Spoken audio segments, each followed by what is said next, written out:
Pemirsa, berbagi pengalaman ya.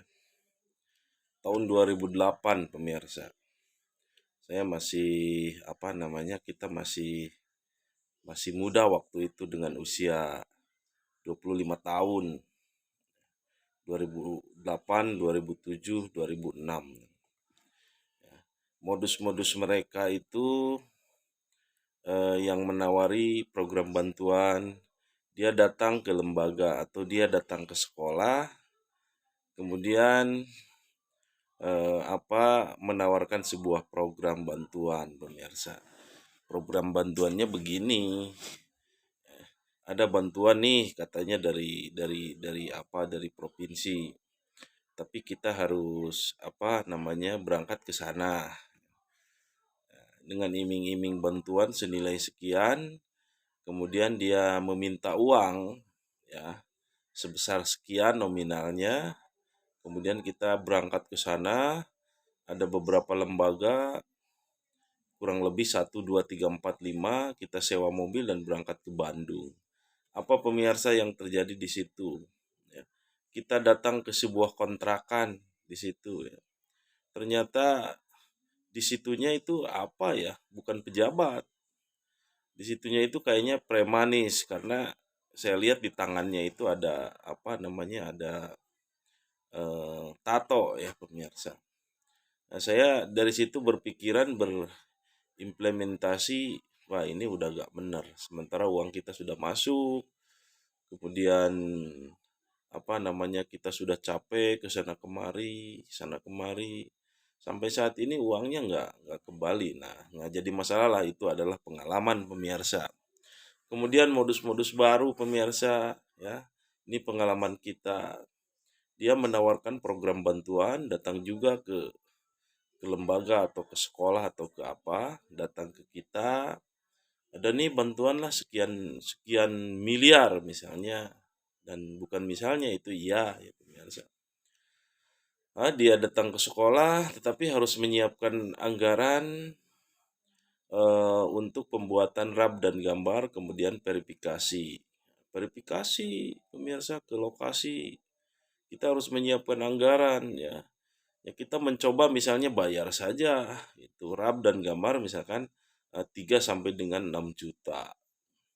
Kemudian setelah kita bayar pemirsa, kemudian mereka itu memverifikasi ke lapangan, mensurvei, membuat RAB dan gambar. Sudah terbuatlah RAB dan gambar. Kemudian datanglah dari situ surat kepada kita yang ditunjukkan kepada kita berbentuk SK. Tapi feeling saya berbeda pemirsa, berbeda feelingnya. Feelingnya begini, wah ini surat apaan? Kita pura-pura tidak tahu aja, bilang ya. Kemudian dia ketemuan di hotel, ketemuan di kafe, atau ketemuan di mana ya. Setelah itu nih Pak, ada pencairan katanya. Pencairannya tanggal sekian. Mereka bawa SK, kemudian mereka bawa SP2D pemirsa. Bawa SP2D ya. Kita sudah punya feeling. Nah, di atas surat itu ada tuliskan kementerian. Ya. Kalau nulis kementerian itu kan kementerian. Ini kementerian, nggak ada E-nya di tulisannya. Saya udah punya feeling, wah ini modus juga nih. Kemudian saya ingin mencoba saja, tidak jadi masalah lah. Dia memberikan SP2D, Pak hari ini cair, kita akan ke sana. Kita berangkat, kemudian SP2D-nya kita bawa ke BRI. Kebetulan kenal sama kepala BRI-nya. Dia bilang, Pak ini SP2D. Apa ini? Ini kayaknya palsu, Bapak udah ngasih uang nggak? Saya bilang, saya tidak ngasih uang aja lah, nggak jadi masalah, saya tidak ngasih. Jangan dibohongi Pak, ini udah palsu. Saya sampaikan kepada mereka, mohon maaf, ini bantuannya palsu pemirsa. Nah gitu, jadi modus-modus contohnya seperti itu. Kemudian yang kedua, ada lagi modus-modus baru ini sekarang ini. Saya punya kenalan baru. Kemudian harus datang ke Bandung, kita akan berkomunikasi masalah bantuan yang dari luar negeri, pemirsa. Kita datang ke Bandung dengan teman-teman ke sana. Dia bilang, apa namanya, "Saya dari dinas." Saya udah punya feeling juga nih, dinas apaan kok penampilan dinas kayak gitu, gitu. Saya bilang, apa namanya, "Gimana programnya?" Terus aja kita, hanya mencoba saja, tidak jadi masalah walaupun kita sudah punya feeling seperti itu. Kemudian saya datang ke rumahnya, oh di rumahnya ada plang-plang apa namanya, pijat tradisional. Masa sih ini pejabat punya pijat? Sepertinya bukan rumah dia tapi kontrakan. Saya ngobrol-ngobrol dengan dia terus-terus, ini bantuannya dari luar negeri. Kemudian nanti saya mau survei. Saya mau verifikasi. Wah, ini udah ada survei dan verifikasi lagi. Ini saya curiga nih pemirsa. Itu modusnya seperti itu mereka. Kemudian ternyata dia survei juga ke sini, tapi nggak ke lembaga kita. Survei, kemudian verifikasi. Yang survei saya bilang dalam hati kok surveinya dia. Kemudian yang membuat gambarnya dia, yang membuat rapnya dia. Ya, akhirnya teman saya ngasih uang kepada dia, apa nggak tahu lah nominalnya berapa. Saya sampaikan kepada teman saya nih, ini penipuan juga dong Pak. Saya bilang, waduh. Saya sebenarnya sudah punya feeling, tapi ini merupakan pengalaman-pengalaman yang memang harus kita lakukan seperti itu. Ditungguin teman saya udah 1 tahun lebih, hampir setahun lebih ya. Sampai saat ini nggak ada info, nggak cair. Nah gitu. Kemudian ada lagi modus-modus baru, pemirsa. Masalah penawaran-penawaran bantuan. Dia itu menelepon. Dia itu pingin ketemuan. Nah, ada nih modus terbaru nih, sangat terbaru. Dia memberikan list bantuan.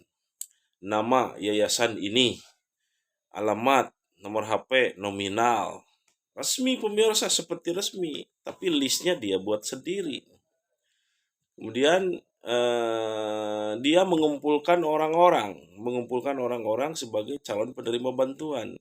Ini ada Prabintek katanya. Ya, melakukanlah Prabintek, Prabinteknya nggak tahu di mana lah, di rumah makan atau di mana, atau di Perum atau di mana, atau di hotel. Ya, lembaga itu harus mengumpulkan apa, rekening. Oh, lembaganya membuat rekening.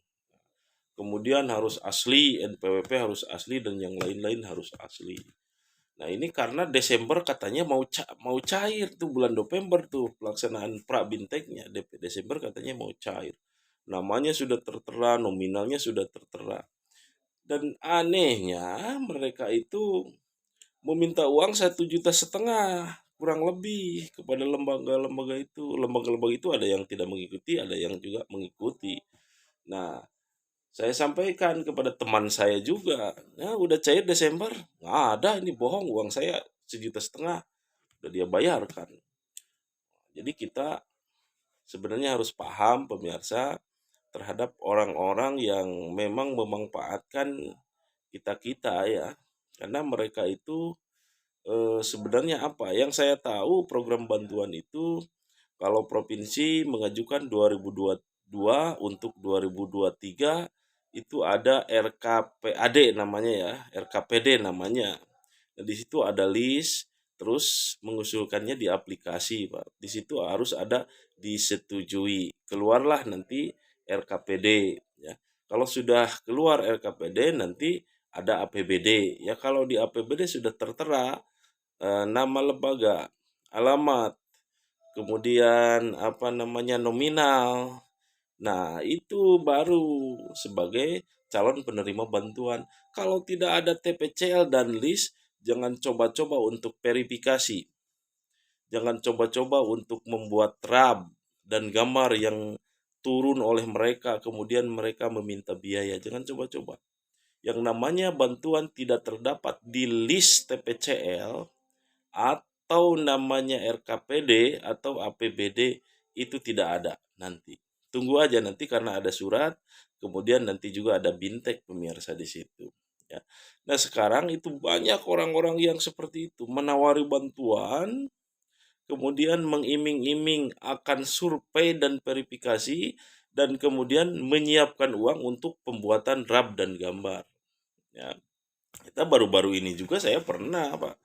Pesantren ini dapat 9M katanya.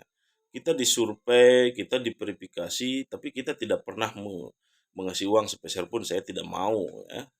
Kemudian kita berangkat ke sana, berangkat ke sini, ya datang survei dan nyuguhan mah itu udah terbiasa lah pemirsa. Sampai saat ini dia nggak cair, Pak. Itu bohong, Pak. Makanya dari itu kita sebagai lembaga yang ingin memajukan pendidikan jangan tergiur dengan apa yang namanya bantuan-bantuan yang mengatasnamakan verifikasi, mengatasnamakan survei. Kemudian kita harus menyiapkan uang untuk pembiayaan itu. Jangan mau, Pak. Setelah ada list, pemerintah nanti yang akan memverifikasi dan menyurvei bantuan itu. Pemerintah, ingat, pemerintah, pejabat ya, yang mensurvei, memverifikasi itu pejabat. Bukan orang-orang biasa, Pak. Kalau orang-orang biasa survei, verifikasi, kemudian dia tidak membawa surat tugas dan yang lain, itu bohong pemirsa. Nah, itu harus hati-hati. Salah satu modus-modus mereka itu seperti itu, Pak. Ada lagi yang mereka punya nomor kita, kemudian di WA-nya itu di foto profilnya seperti pejabat dan yang lain-lain, menawari bantuan dan yang lain, meminta uang untuk transfer. Itu bohong, hati-hati pemirsa. Sekarang pemerintah itu sudah lembaga harus sudah memahami tentang IT, punya aplikasi tersendiri lembaga tersebut yang akan mengajukan bantuan. Contohnya di SMK misalnya ada Takola, di Kementerian Agama ada Simsapras, kemudian di PD Pontren itu ada Simba. Nanti bantuan akan muncul di situ, termasuk laporan pertanggungjawabannya. Di luar itu, ya kita harus berhati-hati pemirsa. Karena sekarang itu banyak oknum yang mengatasnamakan pejabat dari kementerian mana, padahal dia itu bukan pejabat. Hanya orang biasa-biasa saja, cuman kita nggak tahu. Dia turun ke lapangan, mengatasnamakan survei, verifikasi, pembuatan RAB dan gambar. Kemudian setelah itu, dia meminta uang kepada kita. Hati-hati pemirsa. Itu bohong pemirsa. Itu ya saja yang bisa kami sampaikan. Mudah-mudahan bermanfaat bagi kita semua, khususnya pengelola lembaga pendidikan.